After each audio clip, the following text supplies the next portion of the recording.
Gostaria que a gente realmente pensasse nesse texto de 2 Crônicas, capítulo 15. Vamos ficar em pé mais uma vez e vamos fazer a leitura. Eu vou ler os versículos ímpares, os irmãos os pares, até o versículo 12.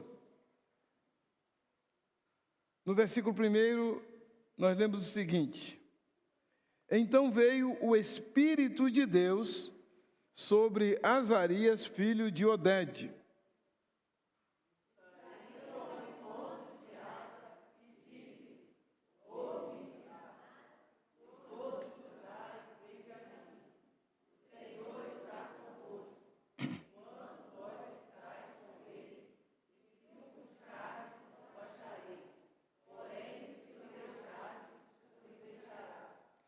Israel esteve por muitos dias sem o verdadeiro Deus, sem sacerdote que o ensinasse e sem lei.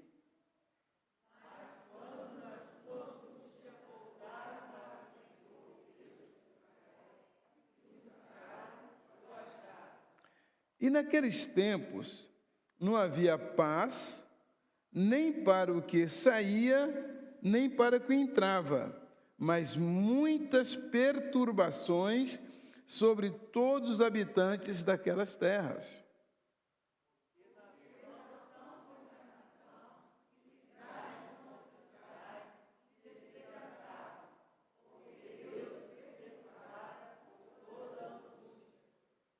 Mas esforçai-vos e não desfaleçam as vossas mãos, porque a vossa obra tem uma recompensa.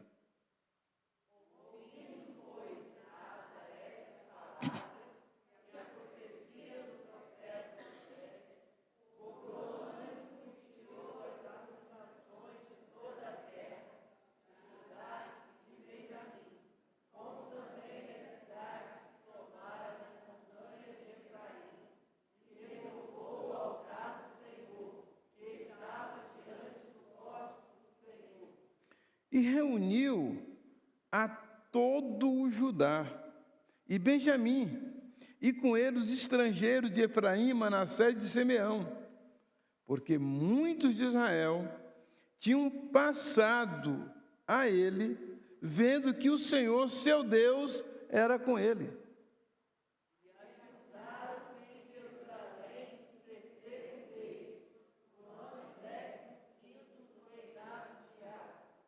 E no mesmo dia, ofereceram um sacrifício ao Senhor do despojo que trouxeram, 700 bois e 7.000 ovelhas.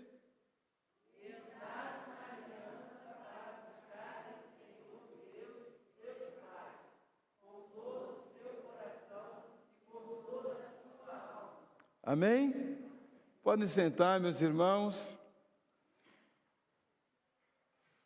Pensando neste texto, nessa leitura que fizemos, quais seriam as bênçãos do avivamento? Que vocês estão vendo que houve um avivamento.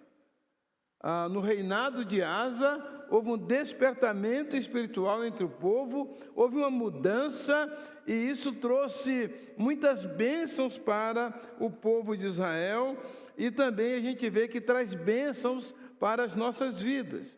Quais bênçãos poderíamos pontuar? Certamente muitas, mas eu quero pontuar apenas algumas dessas bênçãos que o povo de Deus experimentou, resultantes do avivamento pelo qual eles passaram. A primeira bênção que eu pontuo aí é que eles acharam Deus. A primeira bênção do avivamento é achar Deus. Olha só. Então veio o Espírito de Deus sobre Azarias, filho de Odede, e saiu ao encontro de Asa, e disse-lhe: Ouvi-me, Asa, e todo Judá e Benjamim, o Senhor está convosco, enquanto vós estáis com ele, e se o buscardes, o achareis, porém, se o deixardes, ele também vos deixará.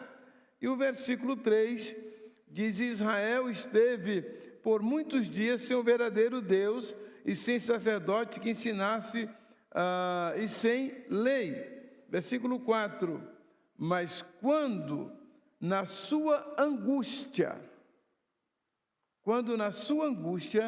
voltaram para o Senhor, Deus de Israel, e o buscaram, o acharam. Há muitas pessoas que buscam as bênçãos de Deus. Elas querem as bênçãos de Deus. Pode parecer bom isso. Ah, claro, quem não quer as bênçãos de Deus? Mas o grande erro está em buscar as bênçãos de Deus e não buscar o Deus das bênçãos. Há uma inversão muito grande na vida espiritual hoje, nas igrejas, no povo de Deus. O povo quer as bênçãos de Deus, mas não quer o Deus das bênçãos. É preciso que a gente mude essa motivação da vida do povo de Deus. Bênção de Deus sem compromisso com Deus. Você vê tantas pessoas compartilhando bênçãos que receberam. Eu recebi um emprego, ganhei um carro novo, comprei um carro novo, comprei uma casa, e aí eu ganhei uma viagem, eu não sei para onde. Mas você não vê essas pessoas dizendo: eu encontrei Deus. A maior necessidade nossa, irmãos, não é das bênçãos de Deus. A maior necessidade nossa é de Deus. Quando nós encontramos Deus, como se diz aí, como é muito hoje, está na moda isso, vem um combo. Vem Deus com as bênçãos dele. Vem Deus com tudo que ele tem, com tudo que ele é. Então, tantas vezes são feitas semanas de oração, campanhas de oração, tudo para receber bênção. Mas eu não vejo uma campanha de oração para as pessoas se encontrarem com Deus. Falta isso ao povo de Deus. Campanha para a saúde, campanha para os negócios, campanha para o casamento, campanha para o namoro, campanha, olha, para o emprego. Mas cadê a campanha para encontrar Deus?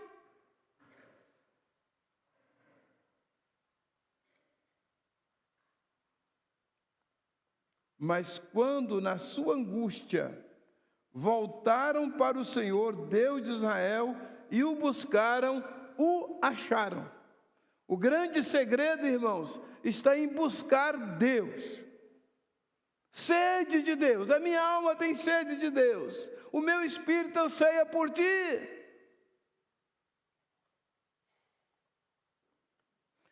Deus, irmãos, é a maior recompensa.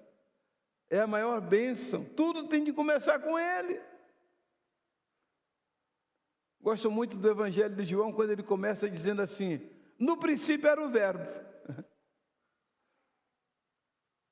Tem de começar com o verbo, tem que começar com Jesus. Aliás, ele disse: sem mim nada podeis fazer. Ele também disse: buscai primeiro o reino de Deus e a sua justiça, e as demais coisas vos serão acrescentadas. Paulo disse: que diremos, pois, essas coisas? Se Deus é por nós, quem será contra nós? Aquele que nem mesmo o seu próprio filho poupou, antes o entregou por todos nós. Primeiro foi entregue Jesus. E é Jesus que as pessoas têm que buscar. Aí Paulo continua: como não nos dará com ele todas as coisas? Precisamos, na nossa igreja, que a gente cultivar a motivação pela busca de Deus. Por que você está indo à igreja? Porque eu quero Deus. Por que você está vindo ao culto de oração? Porque eu quero Deus. Por que você ora? Porque eu quero Deus. Por que você lê a Bíblia? Porque eu quero Deus. Eu quero é Deus. A segunda bênção, irmãos, que nós encontramos nesse avivamento de 2 Crônicas, capítulo 15, é que quando a gente busca Deus, então nós temos a recompensa de Deus abençoar o que a gente faz. A recompensa da nossa obra. 2 Crônicas 15, 7. Mas esforçai-vos, e não desfaleçam as vossas mãos, porque a vossa obra tem uma recompensa. Versículo 8. Ouvindo, pois, Asa estas palavras e a profecia do profeta Oded, cobrou ânimo e tirou as abominações de toda a terra de Judá e de Benjamim, como também das cidades que tomara nas montanhas de Efraim, e renovou o altar do Senhor, que estava diante do pórtico do Senhor. Vocês veem que na busca para Deus, na busca a Deus, há providências a serem tomadas na vida da gente. A gente tem que ver o que está errado na vida da gente. É impossível encontrar Deus e não haver uma mudança. Isaías, quando teve a visão de Deus, ele disse: olha, eu vou morrer. Eu estou morrendo. Porque os meus olhos viram o Senhor dos exércitos. E aí nesse texto do versículo 7, diz que a gente deve se esforçar, porque aquilo que a gente faz, Deus recompensa. Não há nada, meu irmão, minha irmã, que você faça para Deus ou no reino que você não seja recompensado. Eu fico vendo tantas ações de pessoas na Bíblia que para nós a gente não daria tanta importância, mas que Deus vê, Deus olha. Olha, um dos piores reis de Israel foi Jeroboão, filho de Nebate. Você, quando lê a história de Jeroboão, tudo que aconteceu de ruim daí para frente em Israel, no reino do norte, Jeroboão, filho de Nebate. Jeroboão, filho de Nebate. Mas é interessante que quando o filho de Jeroboão estava muito doente, e que ele mandou a mulher dele, olha, tem umas coisas que as pessoas fazem, achando que podem tapear Deus. Mandou a mulher dele disfarçada, de que fosse a mulher dele, para conversar com o profeta, para dizer o que ia acontecer. E aí, quando ela entra, o profeta fala: pode entrar, mulher de Jeroboão, você não consegue se disfarçar, não. E aí, dá uma profecia e diz: olha, esse filho de Jeroboão, que está doente, ele vai morrer. Mas é o único que vai ser sepultado, porque nele se achou alguma coisa boa. Olha só. Até o sepultamento de um cara ruim, um elemento ruim, Deus disse que seria o único que seria sepultado, porque nele se achou alguma coisa boa. Acabe foi outro dos piores reis de Israel. Acabe seguia Jezabel, orientado pela mulher. Quantos profetas de Deus não foram mortos? Mas houve um dia em que Acabe se humilhou. E Deus falou para Elias: vai lá, conversa com Acabe, porque ele se humilhou. Olha só. Então, não há nada na vida da gente que Deus fique devendo para nós.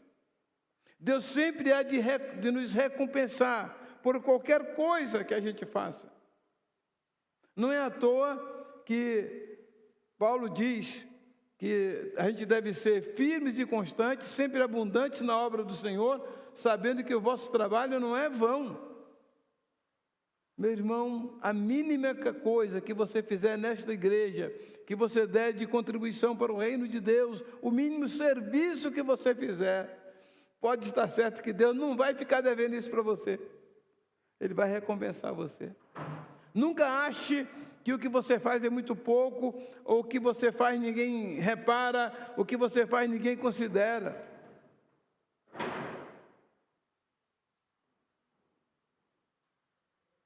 Tem alguém competindo comigo aí, né? pessoal que está nos acompanhando não está sabendo, porque a gente está ouvindo um barulho aqui no telhado, né, na cobertura. Deve ser vento, alguma coisa que está acontecendo aí.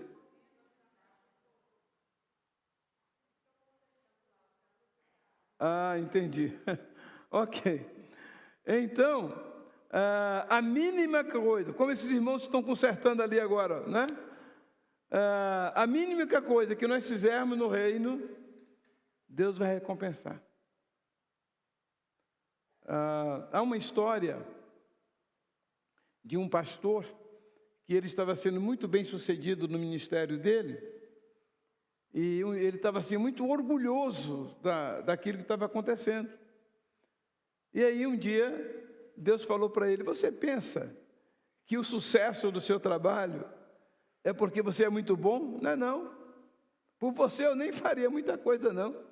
Mas tem uma irmã naquela igreja que ninguém olha para ela, ninguém se importa com ela, que é uma mulher de oração, e é ela que tem sustentado você com as orações dela. Olha só. A mínima coisa, e oração não é mínima, mas aquela irmã que nem era notada. Há poucos dias um irmão aqui da igreja falou assim para mim: pastor, eu oro pelo Senhor todos os dias, o senhor e sua família. Eu pensei, mas que bênção, como Deus vai recompensar esse irmão por aquilo que ele está fazendo por mim, porque se há alguém que precisa de oração é o pastor, irmãos. A Bíblia diz: ferirei o pastor e o rebanho se dispersará. Então é muito importante que os irmãos intercedam, orem por mim, pela minha família, porque não só nós seremos abençoados, mas porque também Deus há de recompensar o irmão. A gente viu domingo passado que as orações da gente sobem como incenso. As nossas orações são o perfume dos céus. Os céus são perfumados pela oração do povo de Deus. E aí, o trabalho, a obra que você faça, meu irmão, no reino de Deus, o modo como você serve a Deus, pode estar certo de que Deus vai recompensá-lo. A promessa aqui é de que a vossa obra tem uma recompensa. Então nós precisamos de crentes avivados para servir a Deus, para participar, para caminhar conosco nessa jornada rumo ao jubileu. Isso vai ficar na história, irmãos. Isso está sendo registrado nos céus. Esse momento da história da nossa igreja. E Deus há de recompensar o meu irmão, a minha irmã, por isso. Vocês veem que no versículo 8, há diversas providências que foram tomadas aí. Inclusive, o que eles fizeram? Finalzinho aí do versículo 8, eles renovaram o quê? O altar. Renovaram o lugar de culto. Renovaram o lugar de servir a Deus. Que essa é uma das coisas que nós estamos tentando fazer aqui na nossa igreja. Quando há avivamento, irmãos, o povo tem zelo por Deus. O povo tem zelo pelas coisas de Deus. O povo tem zelo pela casa de Deus. O povo quer que o local de culto seja renovado, seja diferente. Não seja um lugar qualquer. Renovaram o altar de Deus. É claro que aqui a gente pode aplicar também o nosso coração, que deve ser renovado, a nossa vida, que deve ser renovada.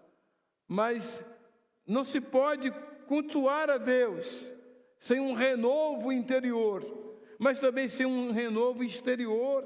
O exterior é a demonstração do interior. A nossa preocupação, o nosso cuidado com as coisas de Deus são uma demonstração do que está dentro da gente, que a gente então exterioriza, externa isso. A terceira bênção que eu pontuo, irmãos, nessa experiência de renovação, de avivamento espiritual que houve no reinado de Asa, é que, versículo 9, e reuniu todo Judá e Benjamim, e com ele os estrangeiros de Efraim, de Manassés e de Simeão, porque muitos de Israel tinham passado a ele vendo que o Senhor, seu Deus, era com ele. Aí você pensa, como assim? Eles não eram de Israel, não? Eles não eram do povo de Deus? É porque os irmãos se lembram de que o reino se dividiu no reinado de Roboão, filho de Salomão. Então, daquele dia em diante, quem era do norte passou a ser chamado de Israel. E quem era do sul passou a ser chamado de Judá. Então, o povo de Judá ficou com o templo e ficou lá naquela região onde era o templo.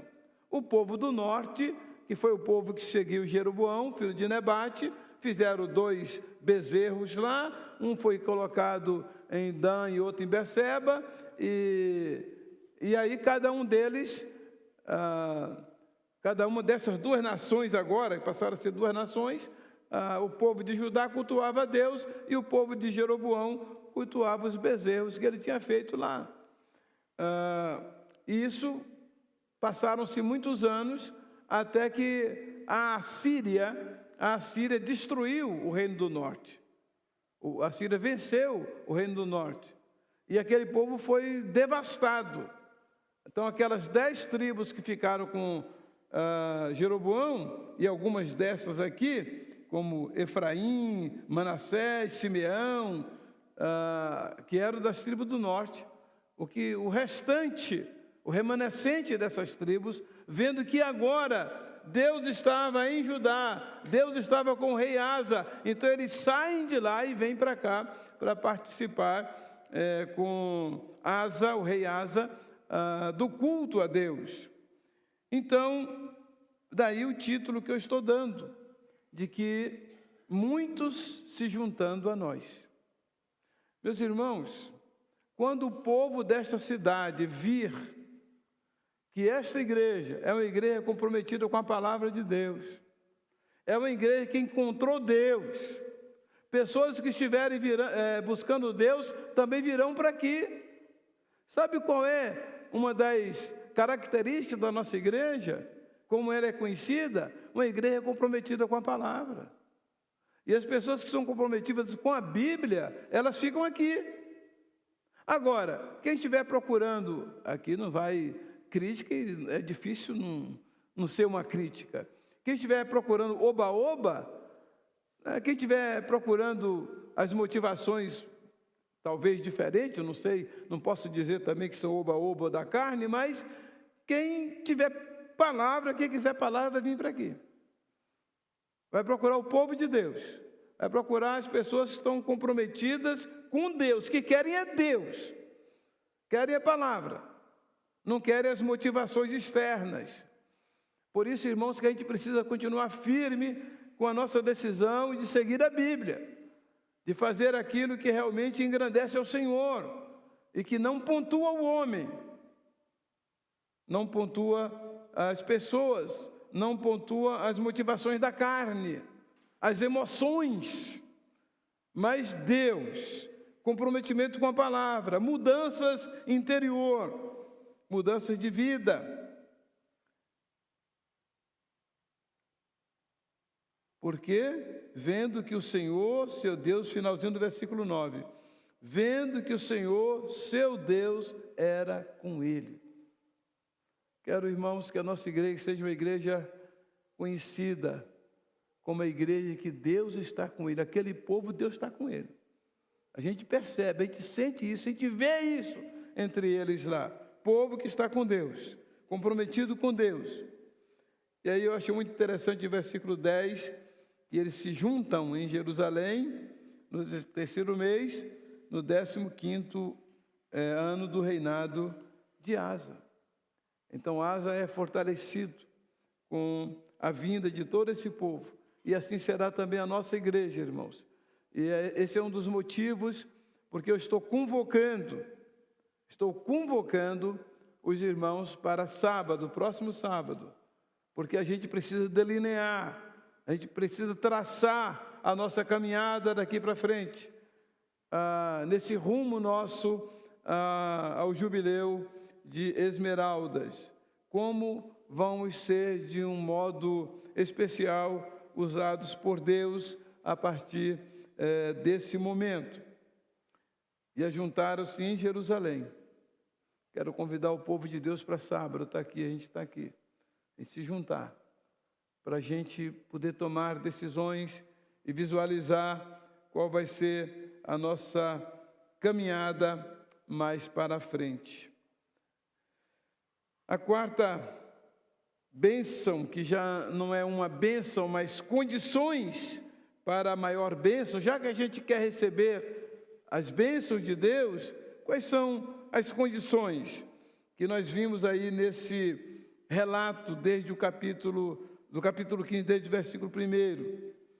Primeira condição está no versículo 2, quando o profeta diz o seguinte: ouvi-me, Asa, e todo Judá e Benjamim. Precisamos ouvir o profeta de Deus. Neste momento aqui entre os irmãos, eu sou o profeta, eu sou aquele que traz a palavra de Deus aos irmãos, que os conclamo para esse momento na vida da nossa igreja.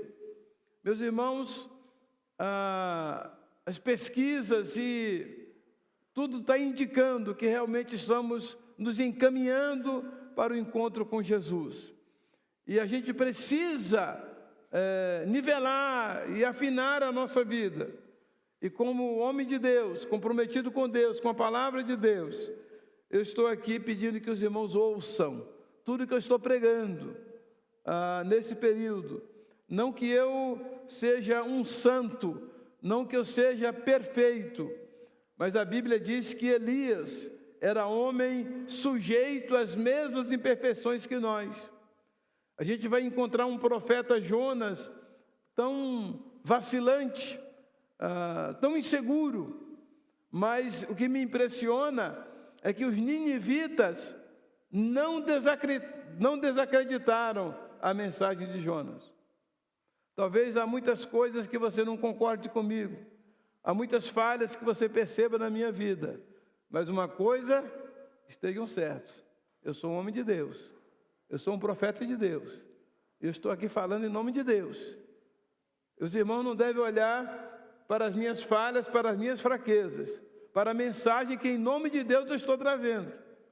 Amós dizia: eu não sou profeta, nem filho de profeta, eu sou um cultivador de sicômoros, mas o Senhor me chamou.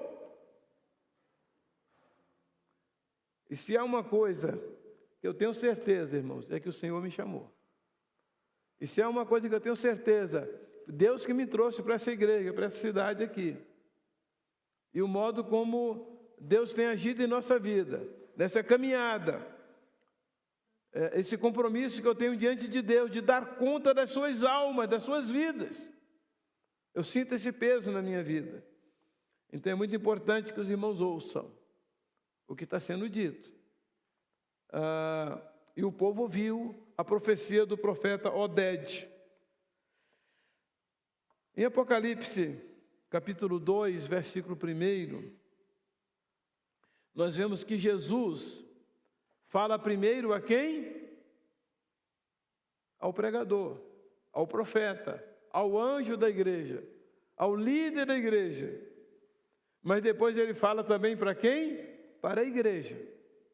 Cada uma das cartas do Apocalipse, as 7 cartas que Jesus enviou para as igrejas, a primeira palavra é dirigida ao líder. A responsabilidade espiritual é dele, de ouvir a palavra de Jesus, de transmitir a palavra de Jesus à igreja.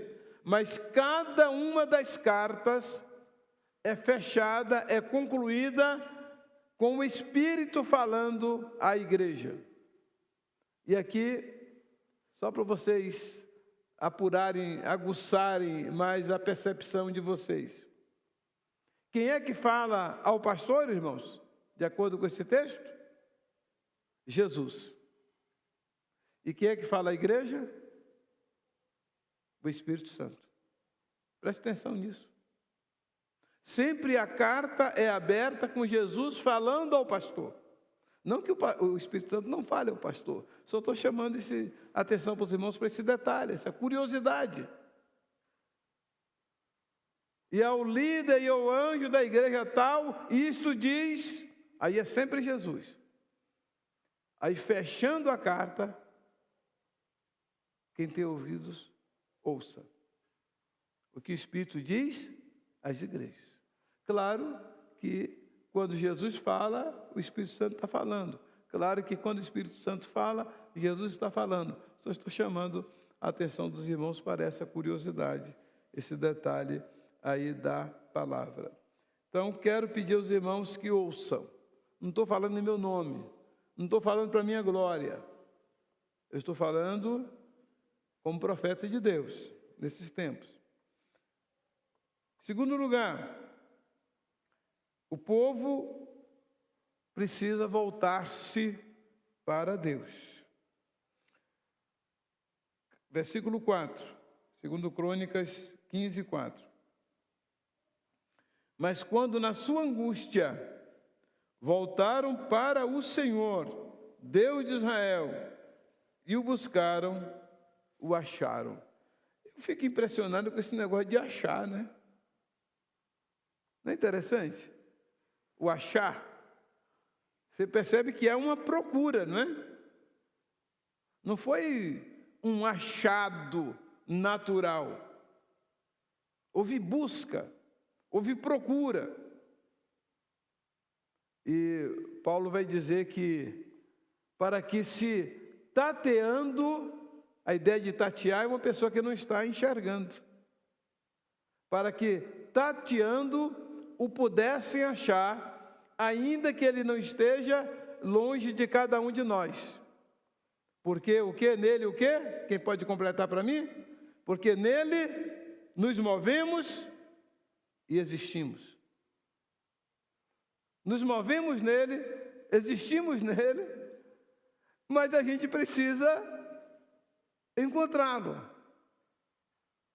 Para que, tateando, o pudesse achar, ainda que nele nos movamos e existimos. Ainda que nele nos movemos e existimos.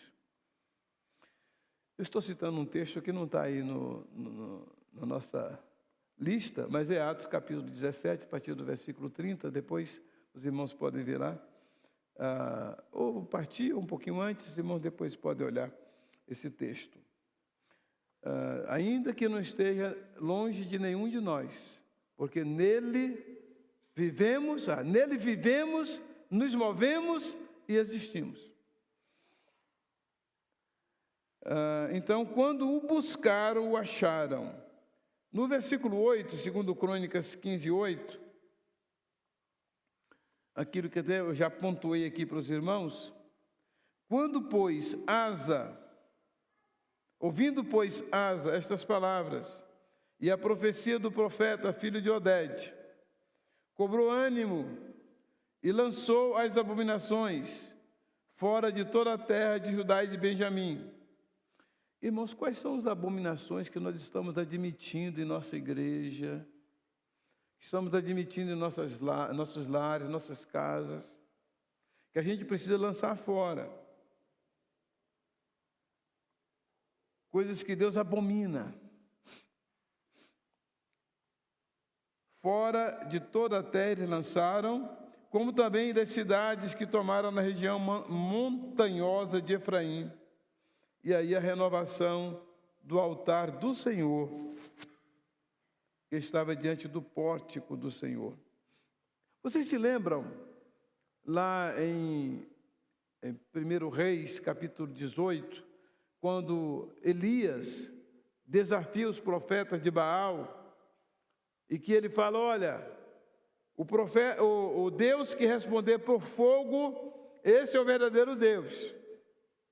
Então os profetas de Baal vão lá, se recortam e sangram e clamam e não acontece nada.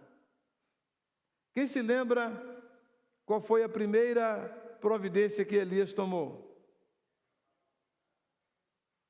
Levantar o altar do Senhor que estava quebrado. Levantar o altar. Pode ser, meu irmão, minha irmã, que o seu altar esteja quebrado. Seu lugar de culto precisa ser renovado. Sua vida precisa ser renovada. É muito importante que você pense nisso, cada um de nós pense nisso. Que área da minha vida está quebrada? Onde eu quebrei o altar do Senhor? Vamos renová-lo.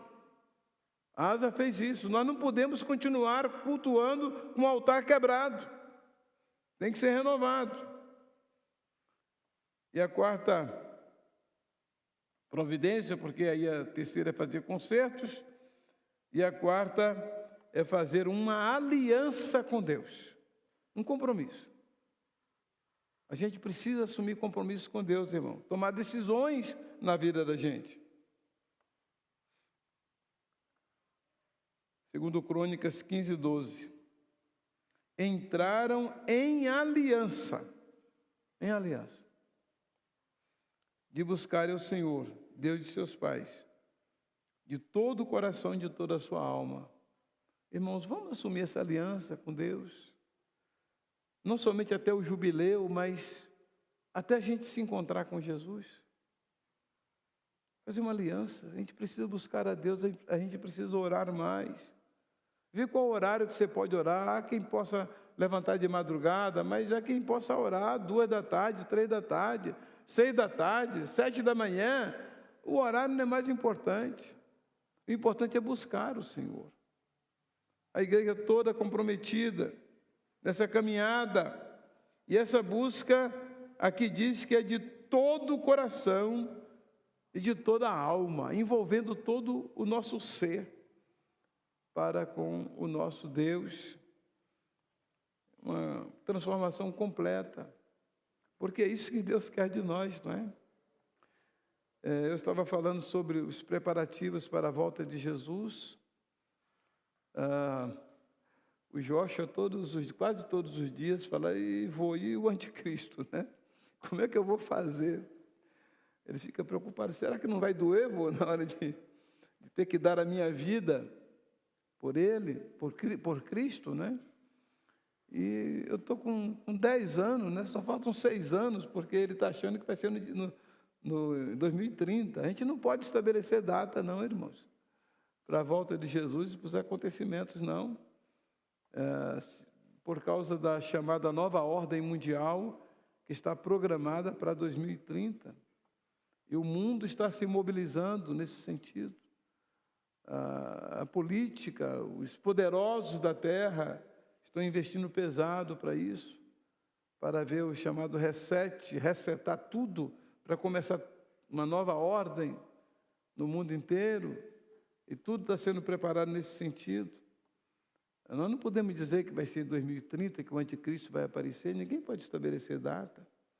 A gente sabe que decisões estão sendo tomadas, direcionadas, e a gente precisa tomar decisões da gente também, e se preparar. E, aliás, essa será a mensagem de hoje à noite, né? Loucura ou prudência sobre as 10 virgens? Somos loucos ou somos prudentes no preparo que nós estamos fazendo para a volta de Cristo? Mas é para mais tarde, para hoje à noite. Os irmãos, orem por mim para que Deus me dê uma palavra que venha do céu para o seu coração. Então vamos ficar em pé, irmãos, vamos orar. Cada um de nós nessa manhã estabelecendo o compromisso de fazer uma nova aliança com Deus, de buscar o Senhor, buscar o Deus das bênçãos e não as bênçãos de Deus. Se a gente buscar o Deus das bênçãos, as bênçãos virão juntas para todos nós. Os irmãos conhecem aquela história de 2 pastores que foram recitar o Salmo 23, é muito conhecida essa história, mas vamos pontuá-la, vamos recordá-la aqui. Um jovem pastor recitou o Salmo 23, quando ele terminou, a igreja o aplaudiu de pé, foi uma coisa tão extraordinária, tão emocionante, o modo, a eloquência, a vibração daquele pastor ao recitar o Salmo 23, que empolgou todo mundo. Então depois veio um velho pastor e também recitou o Salmo 23. No final, a igreja estava chorando. Aí perguntaram, mas, pastor, como assim? O outro pastor recitou o Salmo 23 com tanta eloquência que a igreja o aplaudiu de pé, e o senhor recitou o Salmo 23 e a igreja estava quebrantada, chorando. Ele falou, é porque ele conhece o Salmo do pastor.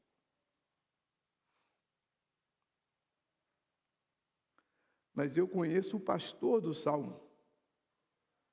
A grande diferença é essa. É a pessoa conhecer o Salmo do bom pastor. E a outra diferença é conhecer o bom pastor do Salmo. Esse é o meu desejo, que os irmãos possam conhecer o pastor do Salmo.